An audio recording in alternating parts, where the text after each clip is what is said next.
Welcome to Tally Help videos. In this video, you will understand how to view daily receipts and payments during a week in order to manage your cash balances using dashboard in TallyPrime. Press Alt+G.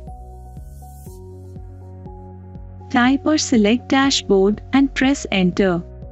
Press Alt+A. Type or select group trend.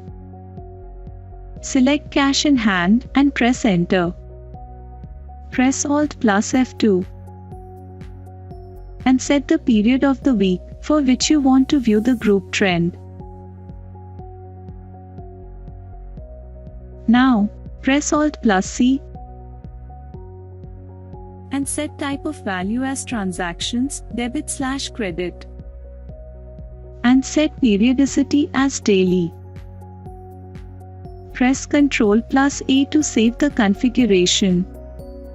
You can now view the receipts as the values against the debit balance and the payments as the values against the credit balance. Thank you. To know more about TallyPrime features, visit help.tallysolutions.com. Subscribe to the Tally Solutions channel for the latest videos.